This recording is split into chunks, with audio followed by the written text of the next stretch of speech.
की आज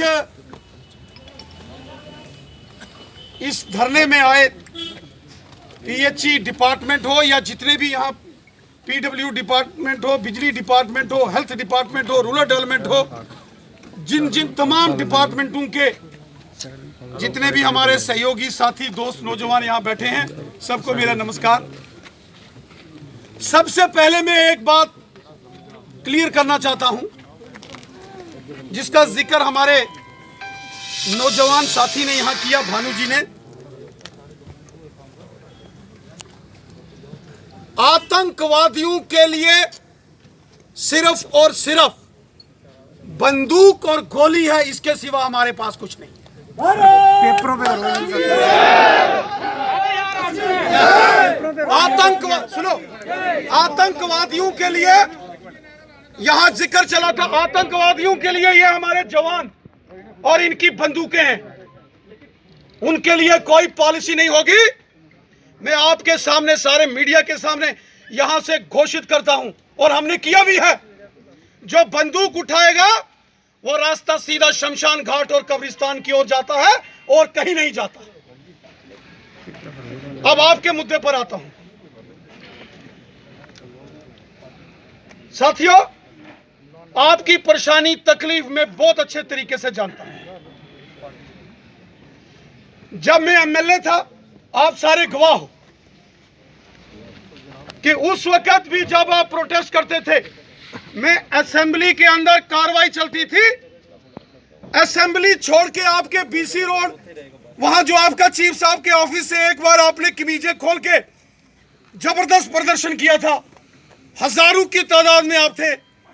मैं जब असेंबली से निकल के आया, हमने भी अपनी कमीज तारी, अखबारों में फोटो आया। पीएचई के मिनिस्टर और उस वक्त जो चीफ मिनिस्टर थे, उन्होंने उनको फोन किया, डिपकाम साहब को, और उस वक्त के डिपकाम साहब ने क्या कहा था? उन्होंने ये कहा था, जनाब आपकी गठबंधन सरकार के एमएलए आकर कमीजें खोल के बैठेंगे तो हम किससे बात करें? और जब हमको बुलाया गया था, हमने तब भी उनको कहा था इनके लिए पॉलिसी बनाओ, क्योंकि आप इनके साथ शोषण नहीं हो सकता है। भानु जी बोल रहे थे, ठीक बोल रहे थे। यहां 250 और 500 रुपए के ऊपर बिना किसी पॉलिसी के आप लोगों को क्या पता था?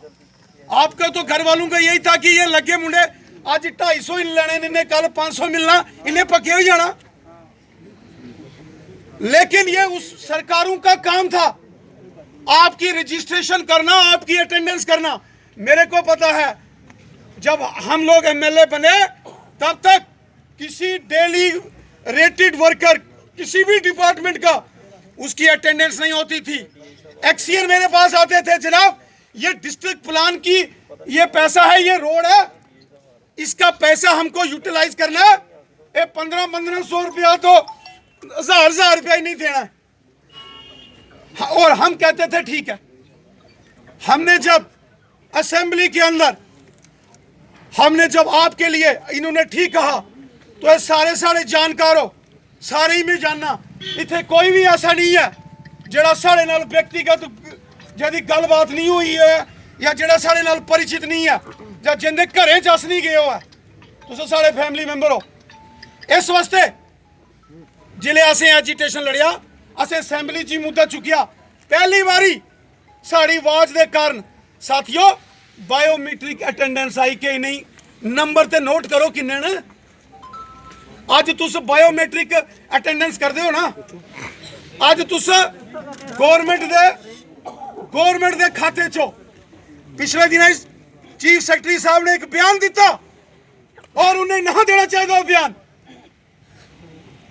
अगर पुराने चीफ सेक्रेटरी ने आख्या हाँ बायोमेट्रिक करिए लो, अज बायोमेट्रिक कर दे तुस क्या दो बैकडोर एंट्री ही, ये नहीं चल सकता।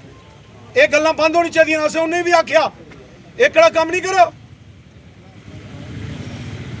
और कई अफसर इतने अग लाने वाले, असें भी वो बयान सुनिया, दुख महसूस हुआ। असें साढ़े को साथी आइए 4-5 जनाब, एक है ਅਸੀਂ ਐਲਜੀ ਸਾਹਿਬ ਨਾਲ ਗੱਲ ਕੀਤੀ। ਉਹਦੇ ਬਾਅਦ ਅਸੀਂ ਪੂਰਾ ਜ਼ੋਰ ਲਾਇਆ ਮਿनिमम वेजेस एक्ट लागू करिए नहीं, कम से कम और परमानेंट महीने दे महीने तनख्वाह दिओ।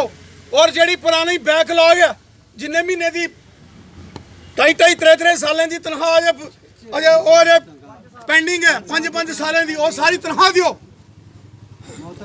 और असें आख्या कि मिनिमम वेजेस एक्ट ਜਿਹੜੇ ਨੇ ਇੱਥੇ लागू होने चाहिए, क्यों नहीं लागू करे देन। साथियों ਉਹਦਾ ਇੱਕ ਇਹ ਲਾਭ ਹੋਆ कि 6750 रुपये तक इन्हें काम पहुँचाया। वो अस नहीं आख्या दे कोई बड़ी बड़ी गल है, कुछ नहीं है, लेकिन वो जरा 250-500 हज़ार थू उन्हें एक कोशिश की थी। फिर असें आख्या कि कम से कम ये महीने दियो, और ये नहीं मिनिमम वेजेस एक्ट लाओ। एक गवर्नमेंट का रूल है, लेबर डिपार्टमेंट का रूल है। एक बंदा